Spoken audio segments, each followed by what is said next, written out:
Hello friends.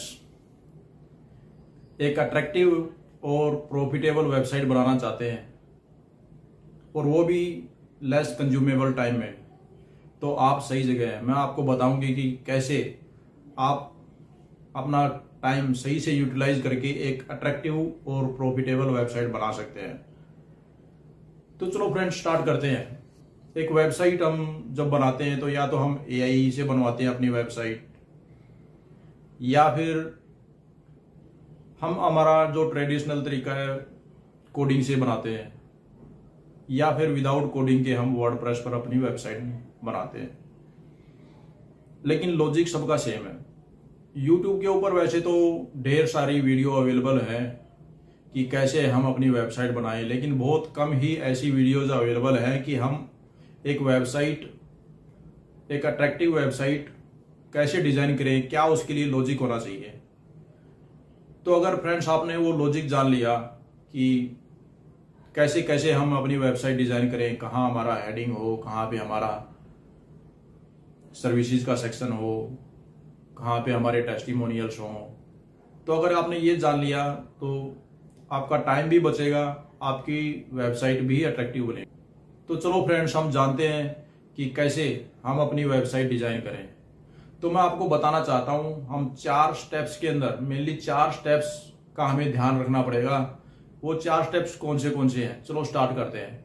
तो सबसे पहला प्रोसेस फ्रेंड्स आता है कि हम अपनी वेबसाइट जब बनाने लगते हैं तो सबसे पहले हम उसका डिजाइन एक रफ कॉपी में बनाएं। वो ये ध्यान में रखते हुए बनाएं कि हमारी ऑडियंस कौन है, हमारा क्लाइंट कौन है, हम अपनी वेबसाइट किसके लिए बना रहे हैं, हम अपने क्लाइंट का कौन सा प्रॉब्लम दूर कर सकते हैं। तो ये ध्यान में रखते हुए हमें अपना वेबसाइट बनानी है। और वेबसाइट के डिजाइनिंग में ही कुछ और कंटेंट भी आ जाते हैं, जैसे उसके अंदर क्या हेडिंग देना है, क्या डिस्क्रिप्शन उसके अंदर देना है, कितने फॉर्मेट उसके अंदर देने हैं हमें, कितने कार्ड्स उसके अंदर लगाने हैं, अगर कोई कार्ड लगाना भी है तो क्या साइजेज के होंगे, या फिर हम फुटर के अंदर क्या क्या देंगे, वो सब हम पहले से डिजाइन कर लें एक रफ कॉपी के अंदर। तो स्टेप फर्स्ट के अंदर एक रफ पेज के ऊपर हमारी जो थॉट है, थॉट में ये सोचते हुए कि हमारे क्लाइंट की हमारी वेबसाइट कौन सी प्रॉब्लम दूर करेगी, ये सोचते हुए हम हमारी वेबसाइट बना लें रफ पेज के ऊपर। सेकेंड स्टेप के अंदर फ्रेंड्स, हम हमारे कंपटीटर का वेबसाइट सर्च करते हैं।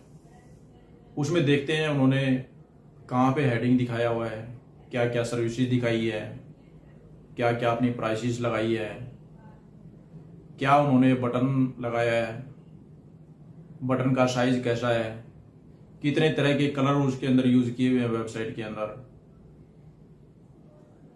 तो ये हम अपने कंपटीटर के वेबसाइट के ऊपर जाके 4 या 5 वेबसाइट के ऊपर हम देखते हैं कि, और साथ में हमारा जो डिजाइन जो रफ पेज पर बनाया था वो हम क्या उसमें इंप्रूव कर सकते हैं। तो सेकंड स्टेप के अंदर हम ये जानेंगे। उसके बाद थर्ड स्टेप के अंदर हम अपनी वेबसाइट को अच्छे से, जो हमारा डिजाइनिंग हमने रफ पेज पर किया था वो, और जो हमारे कंपटीटर के वेबसाइट के ऊपर था, उसमें इंप्रूवमेंट करेंगे थर्ड स्टेप के अंदर। और फोर्थ स्टेप के अंदर हम उसको इंप्लीमेंट करेंगे। तो रफली हमारा वेबसाइट बन चुका है पहले ही 3 स्टेप्स के अंदर।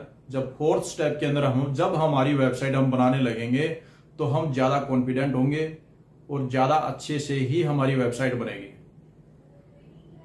तो फ्रेंड्स, जब हम अपनी वेबसाइट बनाने लगते हैं तो कुछ चीजों का हमें हमारे दिमाग में पहले से ध्यान रखना चाहिए। वो ये चीजें हैं कि सबसे पहले तो हम ये मान के चले, हम क्लाइंट हैं। हम जब कोई दूसरे की वेबसाइट के ऊपर जाते हैं तो क्या सोच के जाते हैं, सबसे पहले यही सोचते हैं कि इस वेबसाइट के अंदर मेरे को क्या मिलेगा, यहाँ पे मेरे लिए क्या है।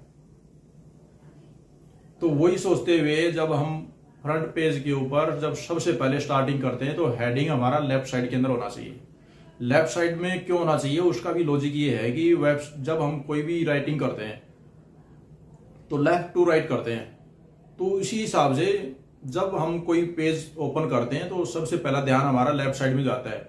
तो लेफ्ट साइड का हेडिंग हमारा ऐसा होना चाहिए, उसके अंदर कोई भी विजिटर है उसको क्लियर पता चल जाए कि यहाँ पे मेरे को क्या मिलेगा, और शॉर्ट डिस्क्रिप्शन हो। कोई भी विजिटर जब हमारी वेबसाइट पर आता है तो 20 से 30 सेकंड के अंदर ही हमें जज कर लेता है कि इसमें मेरे लिए कुछ है कि नहीं है। और फ्रेंड्स, जब हम अपनी वेबसाइट बनाते हैं तो थोड़ा एक चीज का ये भी ध्यान रखें कि जब वेबसाइट डिजाइन करने लगते हैं तो उसके 2 कॉलम बने।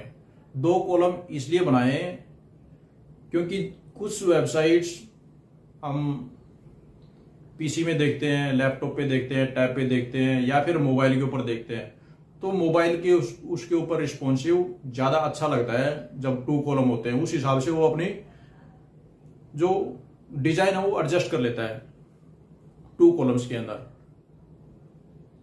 और उसके बाद फ्रेंड्स, जब हम कोई वेबसाइट बनाने लगते हैं, डिजाइन करते हैं, तो उसमें एक चीज का और ध्यान रखें कि हम जब हमारी कोई भी चीज दिखा रहे हैं, कोई भी अलग अलग कॉलम बना रहे हैं, नीचे कोई भी रो बना रहे हैं, जब हमारी कोई रो बना रहे हैं तो सेम डिजाइन की रो हो, ठीक है, सेम डिजाइन की रो हो, ताकि वो दिखने में अच्छी लगती है, अच्छा इंप्रेशन उसके अंदर दिखता है। उसके बाद फ्रेंड्स, जब विजिटर जब हमारे देख लेता है कि इसके अंदर मेरे को क्या मिलेगा, जब उसको लगता है कि हाँ इसमें मेरे लिए कुछ है, तो उसके बाद आपके पोर्टफोलियो को देखता है, आपके काम को देखता है वो कि आपने क्या काम किया है, कितना आपका एक्सपीरियंस है, उससे वो आप इंप्रेस होता है। तो सेकंड कॉलम हमारा तो सेकंड रो हमारी उसी की हो। तो सेकंड रो के अंदर हम ये दिखाएं कि हमने क्या काम किया हुआ है, हमारा क्या पोर्टफोलियो है, उससे वो इंप्रेस होके अपना मूड बना लेता है कि हाँ मेरे को इनके साथ में काम करना है। तो सेकंड कॉलम तक आते आते मैं आपको बताता हूं, जो विजिटर आता है वो सबसे पहले आपका प्रोडक्ट को नहीं खरीदता है, वो पहले आपको खरीदता है। समझे? मैं फिर से रिपीट करता हूं कि वो आपके प्रोडक्ट को खरीदने से पहले आपको खरीदता है। आपको इसलिए खरीदता है कि वो देखता है कि इनकी सर्विसेज अच्छी है, इनका अच्छा एक्सपीरियंस है, तो इस तरह की सब चीजें वो जो देखता है तो इससे इंप्रेस हो जाता है। तो वो पहले आपको बाई करता है, जब आपको बाई करता है उसके बाद आपके प्रोडक्ट को देखता है वो। तो थर्ड कॉलम के अंदर जब हम जाएं तो हमारी सर्विसेज दिखाएं। सर्विसेज के बाद हमारा एक पर्टिकुलर बटन हो, बटन के अंदर हम क्या चाहते हैं, हम उसको प्रोडक्ट को बाई करवाना चाहते हैं, या हम कुछ और उनको दिखाना चाहते हैं, या हमारा पोर्टफोलियो दिखाना चाहते हैं, या आप कोई फॉर्म अप्लाई करवाना चाहते हैं उससे, तो उस तरह का बटन उसके ऊपर इंस्टॉल करें। आपकी सर्विसेज जो देते हो वो क्लियरली वहां पे मेंशन हो कि आप अपनी सर्विस के अंदर क्या देते हो। आप वर्डप्रेस से रिलेटेड कोई वेबसाइट बनाते हो तो उसके अंदर लिखो कि मैं वेबसाइट बनाता हूँ, उसके क्लियर उसके प्राइजेज हों कि आप सिंगल पेज की कितनी वेबसाइट बनाते हो, सिंगल पेज की क्या प्राइजेज है आपकी, 5 पेज की क्या प्राइजेज है, क्या प्लगइन्स उसके अंदर यूज करोगे। जितना आप ट्रांसपेरेंट रहोगे आपके क्लाइंट के साथ में या आपके विजिटर के साथ में, उतना ही आपके क्लाइंट का और विजिटर का आपकी वेबसाइट पर भरोसा बनता है। उसके बाद आप उसके नीचे आप दिखाओ अगली रो के अंदर कि हम हमारी इंडस्ट्री के अंदर बेस्ट क्यों हैं, क्यों हमारी इंडस्ट्री के अंदर हम बेस्ट हैं, कौन सी सर्विसेज हम देते हैं, और ये हमारे प्रूफ हैं। वहां पे आप उनके टेस्टिमोनियल्स दे दें। तो ठीक है फ्रेंड्स, अगर हम इस तरह से चलेंगे ना तो हमारी वेबसाइट एक तो खूबसूरत अट्रैक्टिव डिजाइन भी हो जाएगी, आपके क्लाइंट को भी वो पसंद आएगी, और हमारा टाइम बचेगा। क्योंकि एक वेबसाइट हम बनाते हैं जब बनाते हैं तो हम डेमो वेबसाइट देखते हैं कहीं से, उसी के हिसाब से जब हम कोई थॉट प्रोसेस हमारा होता नहीं है, हम अपनी वेबसाइट बनाने लगते हैं, फिर वो अच्छी नहीं लगती या फिर क्लाइंट को अच्छी नहीं लगती, उसके बाद फिर हम फिर से डिलीट करते हैं उसको, फिर से बनाते हैं, तो बहुत टाइम वेस्ट होता है उसके अंदर।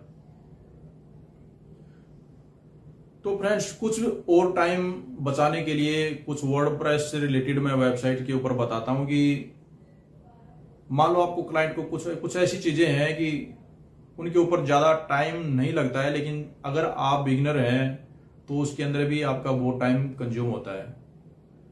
जैसे कि कुछ मैं चीजें बताता हूं आपको। आपकी वेबसाइट के अंदर आपको 4 कलर यूज करने हैं, तो 4 कलर का आप कोड लिखते हो, तो वो कोड लिखने की जरूरत नहीं है आपको। वो कोड के ऊपर आप उसका कोड का नंबर लेके आपकी वेबसाइट के अंदर यहाँ इस सेक्शन में जाके आप नोट कर सकते हैं कि ये मेरा प्राइमरी कलर है, ये मेरा सेकेंडरी कलर है, ये थर्ड, या कस्टमाइज करके आप और भी कलर ले सकते हैं। लेकिन मेरा सुझाव है कि आप एक वेबसाइट के अंदर मैक्सिमम 4 कलर तक रखें, 2 लाइट हो, 2 डार्क हो जाएं, ठीक है।